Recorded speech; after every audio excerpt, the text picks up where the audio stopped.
मत कहो कि हमारे पास लोगों को देने के लिए कुछ भी नहीं है। हम लोगों को खुशियाँ कैसे दे सकते हैं जिसे कोई नहीं पूछता, जिसे हर कोई नफरत की निगाह से देखते हैं। उसे अपनी मुस्कुराहट देकर खुश करो, दूसरों में खूबियाँ तलाश करो, उनकी अच्छाइयों की तारीफ करके उनके दिल को खुश करो। हमारे मुआशरे में तनकीद और नुक्ता चीनी इस कदर आम हो गई है कि हम तारीफ ही करना भूल गए। अगर किसी ने अच्छा लिबास पहना हो तो उसके खुश लिबासी की तारीफ करके उसे खुशी दो। कहो कि भाई आज तो आप दूल्हे लग रहे हो। किसी से अच्छी खुशबू आ रही है तो अपने अंदर दूसरों की तारीफ करने का हौसला पैदा करके सबके सामने उसकी खुशबू की सताइश करो। कहो यार आपकी ज़ौक़ की तो दाद देनी पड़ेगी, ऐसी बेहतरीन खुशबू लगा रखी है। अगर किसी ने उम्दा घड़ी पहन रखी है तो उसे आप कहें कि आपके हुस्न की तो दाद देनी पड़ेगी, आपने तो बहुत बेहतरीन घड़ी पहन रखी है, आपका लिबास बहुत अच्छा है, आपका खुशनुमा लिबास देखकर मुझसे रहा न गया, आपके ड्रेस मुझे तारीफ करने पर मजबूर कर दिया। याद रखना, इंसान कामयाबी की कितनी भी मंजिलें तय कर ले, वह आखिर इंसान है, अपनी तारीफ सुनकर खुश ज़रूर होगा। और जैसे मैंने कहा कि ये खुशियाँ जुड़वा पैदा होती है, एक खुशी कभी पैदा नहीं होती, हमेशा दो खुशी पैदा होती है। किसी के दिल में एक खुशी पैदा करोगे तो एक खुशी खुद बखुद तुम्हारे दिल में भी पैदा हो जाएगी। जब तुम किसी के जायज़ तारीफ करके उसके दिल को खुश कर दिया तो उसके दिल में पैदा होने वाली खुशी तुम्हारे दिल में भी लाजमी तौर पर खुशी पैदा करेगी। खूबियों की तारीफ करना सीखो। देखिए लोग इसीलिए तो अपने घर की ज़ेबो आराइश और खुश लिबासी का एहतमाम करते हैं ताकि कोई तारीफ करे, और वो तारीफ का इंतज़ार कर रहे होते, और ख़ास तौर पर जब वो तारीफ का मुंतज़िर होते हैं, ऐन उस वक्त अगर आप तारीफ करेंगे तो उनको बहुत खुशी होगी।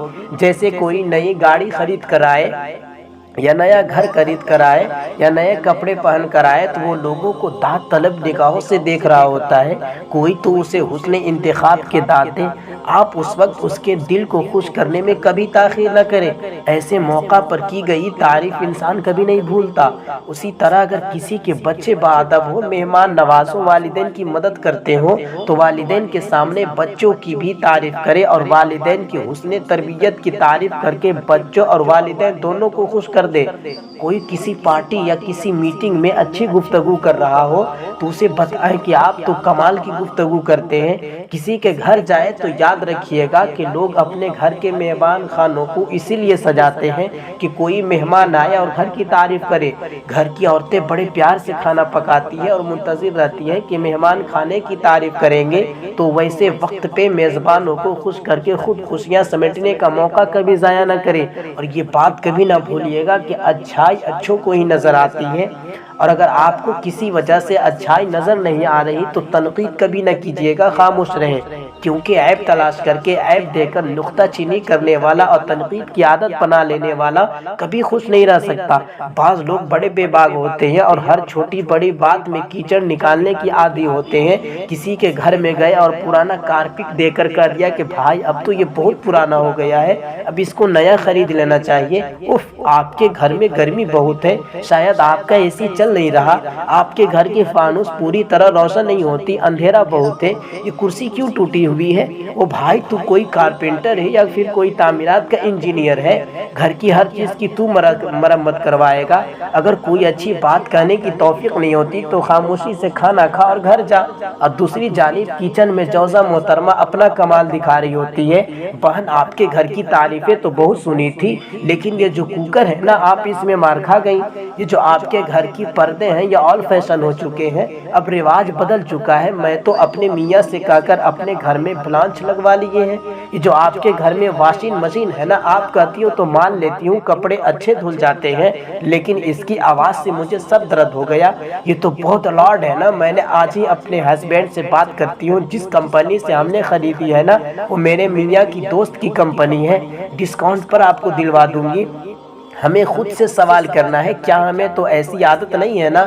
मेरे भाइयों और मेरी बहनों, ऐसे लोग असल में खुद परेशान होते हैं और उनको परेशानियां उन्हें ऐसी बातें करने पर मजबूर कर रही होती हैं। उन्हें इस बात का एहसास ही नहीं होता कि ख़ानदानी मरासिब की वजह से दावत तो दी जाती है, लेकिन वह अपनी फैमिलीज़ में, अपने ख़ानदान में, अपने मुआशरे में एक बोझ सा बनकर रह जाते हैं और इस हकीकत को समझ ही नहीं पाते कि तनकीद लोगों को कोताही का एहसास दिलाती है और اور کوئی شخص اپنے آپ کو کوتاہ باور کرانا نہیں چاہتا، لہٰذا لوگ ایسے نکتہ چینیاں کرنے والے، تنقید کرنے والوں سے دوری نہیں بلکہ عافیت سمجھتے ہیں، اور یہ نادان ایسی خوش فہمی میں رہتے ہیں کہ آج میں نے فلاں کی ٹھیک ٹھاک تحقیر و تذلیل کی، آج میں کامیاب ہو گیا۔ یہ اسی کو اپنی کامیابی سمجھ رہے ہوتے ہیں، لیکن در حقیقت یہ بیمار ہوتے ہیں۔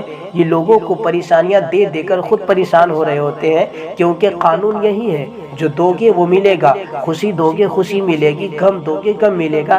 یہ لوگ در حقیقت بہت پریشان ہوتے ہیں، پریشانی میں زندگی گزار رہے ہوتے ہیں۔ یہ کبھی کسی میں خوبی تلاش کرنے کی کوشش نہیں کرتے تو تعریف کیا کریں گے؟ ایسے لوگ اگر خوشحال زندگی گزارنا چاہتے ہو نا، تو ان کے لیے ضروری ہے وہ اپنے رویوں میں تبدیلی لائے، شہد کی مکھی کی طرز عمل اپنائے جو میٹھے پر بیٹھتی ہے اور کڑوے سے کتراتی ہے۔ اگر گھریلو مکھی کی عادت سے بچے جو ہمیشہ زخموں کی تلاش میں رہتی ہے، وہ ایک نوجوان نہایت اعلیٰ درجے کی مہنگی پرفیوم لگا کر اپنے دوست کے ساتھ کھانے کی میز پر بیٹھا ہے، دوست نے اس کے لباس سے اٹھنے والی خوشبو پر بالکل توجہ نہ دی، اس نے کہا تجھے اس انتہائی اعلیٰ درجے کی پرفیوم کی خوشبو نہیں آ رہی؟ دوست نے کہا اچھا تو نے پرفیوم لگائی ہوئی ہے، مجھے تو ذرا سا بھی خوشبو نہیں آئی۔ اس نوجوان مایوس ہو کر کہنے لگا اچھا پھر شاید تمہاری ناک بند ہو گئی۔ اس کے دوست نے کہا نہیں یار، اگر میری ناک بند ہوتی تو تمہارے پسینے کی بدبو کیسے آتی؟ یہ ایٹیٹیوڈ کو بدلنا ہوگا، کیونکہ اگر آپ نکتہ چینی اور تنقید کی بیماری میں مبتلا ہے تو آپ کبھی خوشیاں حاصل نہیں کر پائیں گے۔ اب کچھ لوگوں کی عادت ہوتی ہے وہ ہمیشہ زخموں اور گندی پر بیٹھنے والی مکھی کی طرح بن جاتے ہیں نا، انہیں اچھائی نظر نہیں آتی اور نہ ہی اچھائی تلاش کرنے کی کوشش کرتے ہیں۔ اس ایٹیٹیوڈ کو بدلنا ہوگا۔ اگر آپ نکتہ چینی اور تنقید کی بیماری میں مبتلا ہیں تو آپ کبھی خوش نہیں حاصل کر پائیں گے۔ خوشیاں چاہتے ہیں تو مختلف بہانوں سے لوگوں کی خوش کرنے کی کوشش کریں۔ روزمرہ زندگی کے عام معمولات میں آپ ٹیکسی میں بیٹھے ہیں، اگر ٹیکسی نائس کلین ہے، صاف ستھری ہے تو اس کی صفائی کی تعریف کریں، اس ڈرائیور ٹیکسی کو خودشی دے اس کے ڈرائیونگ کی تعریف کریں، اسے باتیں کریں اور اس کے معمولات کی تعریف کریں۔ اگر اس نے اچھا لباس پہنا ہو تو اس کے لباس اور اس کے حسن اخلاق کی تعریف کرے۔ ہر انسان کو اہمیت دے، کوئی غریب ہو کوئی امیر ہو، یا ہر ایک سے گرم جوشی سے ملے، انہیں بتائے کہ میں جب بھی آپ سے ملتا ہوں مجھے بہت خوشی محسوس ہوتی ہے، ان کو احساس دلائے کہ وہ آپ کے لیے کتنے اہم اور قیمتی ہیں، ان کو عزت دے، لوگوں کو عزت دینا سیکھیں۔ کچھ لوگ ایسے ہوتے ہیں جن کی کبھی کسی نے عزت نہیں کی، کبھی ایسے لوگوں کو عزت دے کر دیکھیں کتنی خوشی ہوتی ہے۔ تو مت کہا کیجیے کہ ہمارے پاس لوگوں کو دینے کے لیے کچھ بھی نہیں ہے، لوگوں کو اپنا قیمتی وقت دیجیے، ناکام لوگوں کو مایوسی سے بچانے کے لیے حوصلہ افزا جملے دیجیے، انہیں اہمیت دیجیے، یقین دیجیے، عزت دیجیے، محبت دیجیے، ان کی چھوٹی چھوٹی کامیابیوں پر ان کو شاباشی دیجیے، ان کی صلاحیتوں پر ان کی تعریف کیجیے، اپنے معاشرے میں اپنے ارد گرد ایسے لوگوں کو تلاش کیجیے۔ آپ کبھی اپنے گلیوں میں بلکہ اپنے گھر میں ایسے لوگ مل جائیں گے جن کو کبھی کسی نے عزت سے پکارا ہی نہیں، ان کو عزت سے پکار کر دیکھیے، آزما کر دیکھیے۔ خوشی چاہتے ہو تو گھر کے ملازموں کو مختلف بہانوں سے خوشی دو، گلی میں موجود کسی مزدور کو عزت دے کر دیکھو، سب میں خوبیاں تلاش کر کے ان کی تعریف کرنے کی عادت بنا لو، ان کو خوشی دو، تو ساری زندگی نہ خوشی کا گزارا تمہارے کسی گلی سے بھی نہیں ہوگا، تم ہمیشہ خوش رہو گے۔ کبھی تو ایک جملہ ہی کسی کی زندگی کو بدل